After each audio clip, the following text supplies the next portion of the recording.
Hello students, welcome to Core Solutions. Yes, हमारे MST CET के आज फर्स्ट और सेकंड शीट कंप्लीट हुए। सो फर्स्ट शीट का एनालिसिस आपको सबसे पहले कॉर सॉल्यूशन के यूट्यूब चैनल और वेबसाइट दोनों पे मिला था। आप लोग वो जाके देख सकते हो, उसका वीडियो भी हमने बनाया और उसकी लिंक भी उसके डिस्क्रिप्शन में है, जिससे आप वेबसाइट पे जाके वो पूरा टेस्ट का एनालिसिस मीन्स जो शिफ्ट 1 है उसका एनालिसिस देख सकते हो। अभी इस वीडियो में हम लोग देखने वाले सेकंड शिफ्ट का एनालिसिस। अभी सेकंड शिफ्ट का एनालिसिस हम लोग धीरे धीरे यहाँ पे देखेंगे। तो जैसे हमने बहुत सारे बच्चों से बात की तो वहाँ पे पता चला मैक्सिमम बच्चे बोल रहे हैं कि पेपर बहुत इजी था। बहुत सारे बच्चों ने बताया कि पेपर इजी था। यस, तो यहाँ पे लगभग हमने जैसे उनका फीडबैक लिया तो यहाँ पे पता चलता है कि फिजिक्स का पेपर जो था वो मॉडरेट था और केमिस्ट्री और मैथ्स का पेपर ईजी था। ओके, एज यूजुअल, मतलब जैसे जनरली होता ही है कि फर्स्ट शिफ्ट में ऐसा ही हुआ था कि फिजिक्स का पेपर थोड़ा सा मॉडरेट मीन्स थोड़ा सा ईजी और मॉडरेट के बीच में था। ओके, मीन्स एकदम टफ भी नहीं बोल सकते हम लोग। एंड देन मैथ्स का पेपर इजी था, बहुत सारे बच्चे बहुत इजी पेपर थे। और बहुत सारे बच्चों ने ये भी बोला कि जो कॉर सॉल्यूशंस ने mega mock test week arrange किया था, सो उसमें से 6-7 क्वेश्चन वैसे के वैसे मिले उनको विथ वैल्यूज, मीन्स मैथ्स के जो क्वेश्चन है सेम टू सेम उनको एग्जाम में मिले। सो वो उनको एक बेनिफिट हुआ। और साथ ही कुछ बच्चों ने ये भी बताया कि कॉर सॉल्यूशन के जो मॉक टेस्ट है उसमें से भी बहुत सारे क्वेश्चन और कंसेप्ट लगभग उससे आए थे, मीन्स थोड़े से वैल्यूज वगैरह चेंज हो गए या फिर उस कंसेप्ट पे बेस क्वेश्चंस वहाँ पे आए थे। मीन्स यहाँ पे हमें यह फायदा हुआ है, जो आपने मॉक टेस्ट दिए थे उसका आपको फायदा होने वाला है। देन चलो अभी 1 बाय 1 एनालिसिस देखते हैं हम लोग क्या कैसा था। तो ओवरऑल डिफिकल्टी लेवल जो थी शिफ्ट 2 की वो मॉडरेट थी। Then difficulty level of mathematics is between easy to moderate. Then difficulty level of physics जो थी वो मॉडरेट थी लगभग। Difficulty level of chemistry is easy. Then ज़्यादातर मैथ्स ने टाइम कंज्यूम किया है बच्चों का। यहाँ पे बच्चों से बात करके हमें पता चला है कि मैथ्स में थोड़े से क्वेश्चन लेंदी थे, मीन सॉल्व करने में थोड़ा टाइम लगा, लेकिन ईजी थे, ये भी है। ओके, देन जो 12 के क्वेश्चंस थे सो वो लगभग 80 थे और 11 के क्वेश्चन जो तो 20 थे, मीन्स एज जो हमारा वेट 80% और 20% sorry. Then expected average number of good attempts, means ज़्यादातर जो गुड अटेम्प्ट्स है वो बच्चों ने 80+ किए। Okay, then expected number of good attempt जो है 140+ है, मैं ज़्यादातर बच्चों ने 80+, 140+ ऐसे अटेम्प्ट किए। देन शिफ्ट 1 वर्सेस शिफ्ट 2 जो डिफ़िकल्टी लेवल थी वो इंपॉर्टेंट है यहाँ पे हमें कंपेयर करना, कि यहाँ पे शिफ्ट 1 में फिजिक्स थोड़ा सा टफ था एज़ कम्पेयर टू शिफ्ट 2 ऐसा।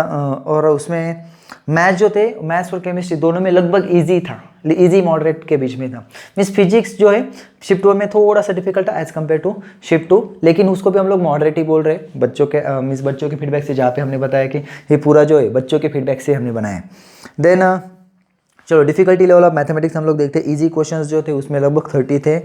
देन मॉडरेट क्वेश्चन जो थे वो लगभग 10, डिफिकल्ट क्वेश्चन थे लगभग 10, और पास्ट ईयर क्वेश्चंस मीन्स जो प्रीवियस ईयर एमएसटी सीटी मतलब पिछले सिर्फ पिछला साल नहीं, 20 और 2020 से पहले भी 19, 18, 17, 16, सो उसमें से कुछ 15-20 क्वेश्चन उस टाइप के आए थे, मैक्सिमम उस टाइप के या फिर कुछ सिमिलर भी थे। ओके, देन यहाँ पे अगर हम लोग फिजिक्स का डिस्कशन करेंगे तो फिजिक्स में इजी क्वेश्चन थे लगभग 30 to 35, मॉडरेट क्वेश्चन थे लगभग 10 और डिफिकल्ट क्वेश्चन लगभग 5 से 10 थे। सो मतलब यहाँ पे डिफिकल्टी लेवल फिजिक्स की थोड़ी कम लग रही है शिफ्ट 2 में। Okay, then previous year question लगभग 15-20 क्वेश्चन उस टाइप के आए हैं ऐसा हमें पता चल रहा है।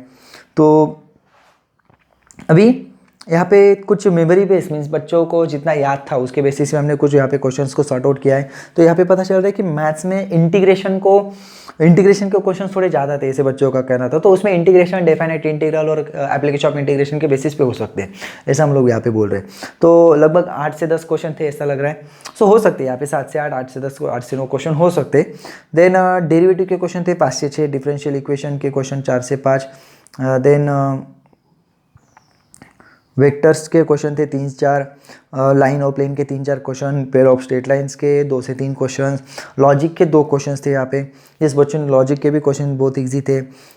देन प्रोबेबिलिटी के क्वेश्चंस यहाँ पे 2 आए थे। Yes, I think expected question हमें 1 था लेकिन यहाँ पे 2 आए, मीन्स प्रोबेबिलिटी क्वेश्चन ईजी भी थे और 2 आए थे। देन मैट्रिक्स के भी क्वेश्चन आए थे, मैट्रिसेस के 2 क्वेश्चन थे, बाइनोमियल डिस्ट्रीब्यूशन के 2 क्वेश्चन थे। राइट। तो ऐसा थोड़ा बहुत टेंटेटिव नहीं, मीन्स बच्चों के फीडबैक से हमने कुछ डिस्ट्रीब्यूशन यहाँ पे बनाए हैं, जो डिस्ट्रीब्यूशन यहाँ पे इंपॉर्टेंट है। मीन्स इस टाइप से हमें यहाँ पे प्रिपेयर करना पड़ेगा। जो लास्ट रिवीजन है, लास्ट डे रिवीजन हम लोग इस बेसिस पे कर सकते हैं। ओके, तो रोटेशनल डायनामिक्स पे हम लोग देखें, रोटेशनल डायनामिक्स पे अच्छे से क्वेश्चन थे, लगभग 4 से 5 क्वेश्चन थे, ऐसा हमें पता चल रहा है। Then magnetic field due to electric current पे भी 2 से 3 क्वेश्चन थे, काइनेटिक थ्योरी पे भी 2-3 क्वेश्चन लगभग थे, स्टेशनरी वेव्स पे भी, स्टेशनरी वेव में सभी सुपरपोजिशन ऑफ वेव हम लोग जिसको बोलते हैं, हमारा जो न्यू चैप्टर है, new chapter means old syllabus में उसको स्टेशनरी वेव बोला जाता था, तो उसके बेसिस पे 2 से 3 क्वेश्चन थे। देन यहाँ पे केमिस्ट्री का थोड़ा सा हमने वेटेज डिस्ट्रीब्यूट किया, तो इनऑर्गेनिक केमिस्ट्री में जो हमारे पी ब्लॉक है, ब्लॉक डी ब्लॉक है, उस पर कुछ 5 से 6 क्वेश्चंस थे। पॉलीमर बायोमोलिक्यूल मीन्स इनऑर्गेनिक का जो लास्ट वाला पार्ट है, तो उसमें लगभग 3-4 क्वेश्चंस थे। Solid state solution means physical का जो स्टार्टिंग वाला पार्ट है, जो ज़्यादातर मैथमेटिकल कैलकुलेशंस वाला है, तो उसमें 3-4 क्वेश्चंस थे। केमिकल थर्मोडायनेमिक्स और काइनेटिक्स जो है उसमें लगभग 3-4 क्वेश्चंस थे। और ऑर्गेनिक मीन्स ऑर्गेनिक हमारा जो है hydrogen derivative, alcohol, phenol, ether वगैरह, राइट। सो ये जो chapter aldehyde, ketose, acid, ester, right, उसके बेसिस पे लगभग 8-9 क्वेश्चंस थे। ओके, 8-9-10 क्वेश्चंस थे ऐसे, मतलब बच्चों ने बताया है और फीडबैक है। तो कैसे हर एक बच्चे का अलग अलग फीडबैक है, मतलब कोई बच्चे को फिजिक्स ईजी गया, कोई बच्चे को मैथ्स ईजी गया, कोई बच्चे को केमिस्ट्री ईजी गया, तो हमने इन सबको ऐसे एक एवरेज हमने एक फीडबैक बनाया है। ठीक है, मीन्स यहाँ पे एग्जैक्टली आपके कोई दोस्त होगा तो उसका फीडबैक एग्जैक्टली सेम होगा ऐसा नहीं। ओके, सो हो सकता है कि थोड़ा सा चेंज हो सकता है, क्योंकि हर एक बच्चों का थोड़ा फीडबैक अलग अलग रहता है, तो उस हिसाब से यहाँ पे फीडबैक बनाया गया है।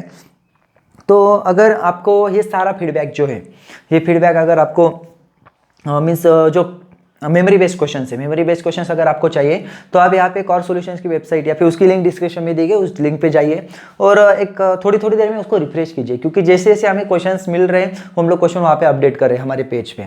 तो अभी भी डिस्क्रिप्शन में आप जाओगे, अभी वहाँ पे लिंक मिलेगी आपको, तो वो लिंक पे क्लिक करके आपको कुछ जो हमने डेटा कलेक्ट किया है वो आपको वहाँ पे दिख रहा है। जैसे जैसे हमारे पास डेटा आया है, हमारा टेक्निकल सपोर्ट वहाँ पे अपडेट कर देगा और आपको विजिबल हो जाएगा।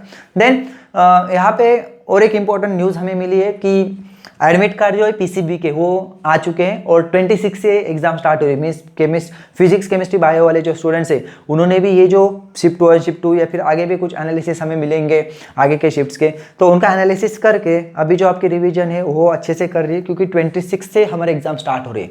तो वहाँ पे फिजिक्स के क्वेश्चन किस टाइप पे आए थे और केमिस्ट्री के किस टाइप पे आए थे, मैथ्स के किस टाइप पे आए थे वो। और एक बात यहाँ पे रहेगा मेरी तरफ से कि ग्रेविटेशन के क्वेश्चन पे आज ज़्यादा नंबर से, मीन्स ग्रेविटेशन के I hope 3 questions, I guess 3 questions थे इस चैप्टर में। अभी जैसे जैसे मुझे भी याद आ रहा है, क्योंकि जो बच्चों ने बताया कॉल करके, मैसेज करके, इतना सब कुछ अभी याद नहीं है। तो यहाँ पे हमने कुछ एनालिसिस किया है मतलब बच्चों के फीडबैक से, तो यहाँ पे ध्यान में रखना है। तो आपने क्या करना है, अभी अच्छे से स्टडी करना है, बिल्कुल भी स्ट्रेस नहीं लेना है और स्टडी कर रिवीजन करनी है। अगर आपका पेपर कल है तो याद रखना है आपने कल का वीडियो देखे मेरा MI वर्सेस CSK स्ट्रैटेजी, वो देखिए, आप वहाँ पे रिलैक्स हो जाओगे। वो वीडियो आपके लिए बहुत हेल्प करेगा आपका। अगर एक कल पेपर है तो आपने बिल्कुल भी टेंशन नहीं लेना है, जितना हुआ है उसको रिवाइज कीजिए, फॉर्मूला लिस्ट रिवाइज कीजिए और आज के क्वेश्चन जो भी आपको फीडबैक मिल रहा है उसको बस एक बार देखिए। उनको बिल्कुल भी स्ट्रेस नहीं लेना है कि मुझे ये टॉपिक नहीं आ रहा है, ये टॉपिक आ रहा है, ये टॉपिक नहीं आ रहा है, बिल्कुल भी नहीं। जितना आ रहा है उतना रिवाइज कीजिए और आराम से जाइए। जिनका पेपर परसों है मीन्स 22 को है, तो उन्होंने क्या करना है, उन्होंने इस जो एनालिसिस यहाँ पे प्रोवाइड किया जा रहा है उसका एनालिसिस करके अच्छे से रिवीजन कीजिए, क्योंकि आपके पास थोड़ा ज़्यादा टाइम है। मीन्स आपके पास 24 to 36 आवर्स है, तो उसमें आपको प्रिपरेशन अच्छा कर सकते हो। जिनका पेपर और आगे 23, 24 को है तो उनके पास और अच्छा टाइम है, तो अच्छे से रिवाइज कीजिए। तो रिवीजन आपके हाथ में, आपके टाइम के अनुसार आपको रिवीजन करनी। मीन्स आपके पास आपको अगर कल पेपर है तो बिल्कुल भी स्ट्रेस नहीं लेना है, जितना किया है उसको बस थोड़ा हल्का सा रिवाइज कीजिए। जिनका परसों है उन्होंने थोड़ा ज़्यादा टाइम लेके, जिनका उसके बाद है उन्होंने इस तरीके से अच्छे से रिवीजन करनी है। सो अच्छे से स्टडी करते रहिए और कुछ भी हेल्प अगर आपको चाहिए तो आप यहाँ पे कमेंट में बता सकते हो। और हम लोग यहाँ पे इस पेज पे जो लिंक यहाँ पे डिस्क्रिप्शन में दिए उस पर सारे डिटेल्स अपडेट कर रहे हैं। ज़्यादा से ज़्यादा आपको यहाँ पे मेमोरी बेस्ड क्वेश्चन प्रोवाइड करने की कोशिश करें। Thank you so much, all the best, take care.